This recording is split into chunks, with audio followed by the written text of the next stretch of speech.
Bismillahirrahmanirrahim. Assalamualaikum warahmatullahi wabarakatuh.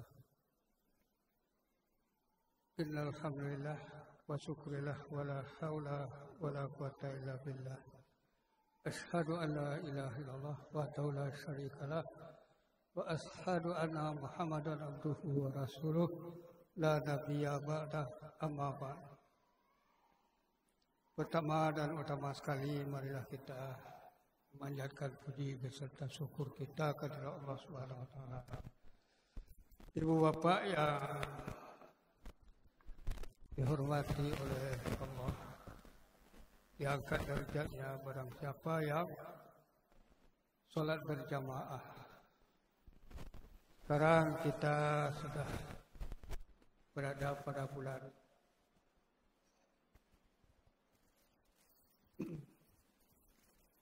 bulan Isra Mi'raj, itu bulan Rajab. Isra Mi'raj itu Rasulullah SAW diperintah untuk menjemput solat. Adapun namun perintah solat itu tidaklah sedikit.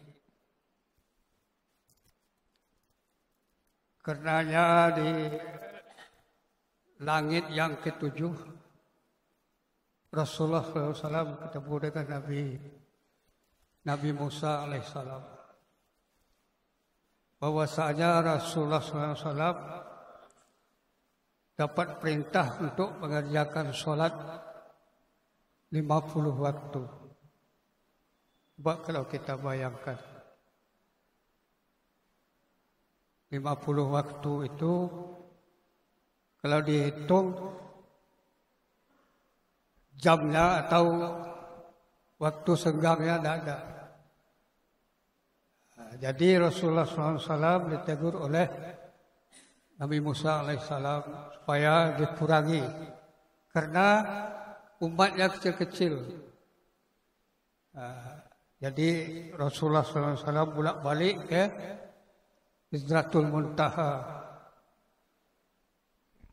menemui Allah Subhanahu wa taala. Tidak ada yang bisa menyifati satu orang pun manusia daripada Rasulullah SAW. Makanya kita harus menjaga solat. Akhirnya dapat lima waktu seperti yang kita laksanakan sekarang. Adapun solat itu adalah kunci ibadah. Kenapa demikian? Kunci ibadah itu kalau tidak dikerjakan, semua amal kebaikannya ditolak oleh Allah. Seperti berdoa. Kalau kita berdoa di dalam solat, insya Allah dikabulkan oleh Allah Subhanahu wa taala.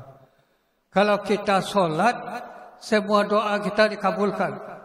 Tidak ada doa yang tidak dikabulkan. Nah, kita tengok dalilnya. A'udzubillahi minasyaitonir rajim. Bismillahirrahmanirrahim. Wa iza sa'alaka ibadi anni fa inni qarib ujibu da'watad da'i iza da'an falyastajibu li wal yu'minu bi la'allahum yarshudun. Yang artinya, wahai Muhammad, kalau ada orang bertanya tentang aku, kata Allah, katakan aku dekat. Bagaimana kedekatan Allah dengan kita? Kedekatan Allah dengan kita adalah mengabulkan doa orang yang berdoa. Kalau tidak berdoa, tidak dikabulkan. Istilahnya berdoa itu adalah solat. Kalau tidak solat, itu Allahu a'lam. Kalau kita solat, di dalam solat aja itu, kalau dikabulkan oleh Allah, tidak perlu kita tambah. Rabbi ufirli warhamni wajburni warfa'ni warzuqni wahdini wa'afini wa'afa'ni. Apalagi yang akan kita mohon kepada Allah? Rezeki dimaafkan, diampuni. Apa lagi? Kita ditentramkan di dunia ini sampai akhirat kalau teguh iman. Itu kalau dilihat pada dalil, fa inni qarib, aku dekat dengan hambaku. Ujibu da'watad da'i idza da'an. Aku mengabulkan doa orang yang berdoa. Ujibu da'watad da'i idza da'an falyastajibu li. Syaratnya cuma iman kepada Allah. Iman kepada rukun iman yang 6. Kemudian pastajabuli wal yu'minu bi la'allahum yarsudun. La'allahum yarsudun. Mudah-mudahan kamu dibimbing di dunia sampai ke akhirat. Nah, itu adalah kunci tentang ibadah. Kalau kita tidak mengerjakan, jadi ibadah kita sia-sia. Apa yang dikatakan ibadah? Kita baca Yasin, malam Kamis petang Jumat sama-sama. Tapi kita tidak sholat. Bagaimana itu? Tapi kalau kita sholat, baca Yasin, baca Quran, berselawat kepada Nabi, itu insya Allah kita akan dibahagiakan oleh Allah Subhanahu Wa Taala dari dunia sampai akhirat. Itulah yang namanya penduduk surga. Jadi solat ini penting sekali. Tak ada yang penting selain dari solat. Solat 5 waktu, barang siapa yang meninggalkan solat, itu berarti sudah beruntuh agamanya. Agamanya sendiri. Agama Islam, tapi tidak solat. Nah, berarti beruntuh agamanya. Barang siapa yang solat, itu berarti menegakkan kebenaran. Mewujudkan syukur. Berdoa. Itu rangkaian-rangkaiannya. Kalau dalil yang kita buka lagi banyak.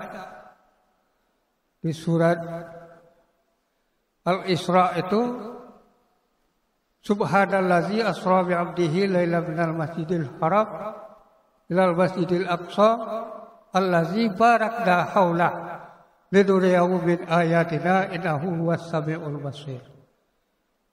Kalau kita pikir tu, kalau kita renung dengan kalimat subhanallah, subhanallah ada maha suci Allah, tidak ternoda. Tidak ada sekutu baginya.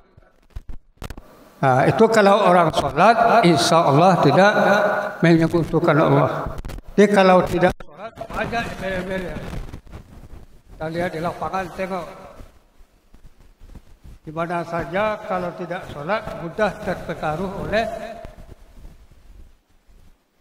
bujukan-bujukan setan lain. Tapi kalau dia sholat, tekun, beriman, istiqomah, insya Allah dilindungi oleh Allah Taala. Nah, karena kita menyampaikan kunci ibadah, mungkin dalam hal ini itulah yang bisa saya sampaikan. Saya mohon maaf segala kekurangannya. Wabillahi taufiq wal hidayah. Assalamualaikum warahmatullahi wabarakatuh.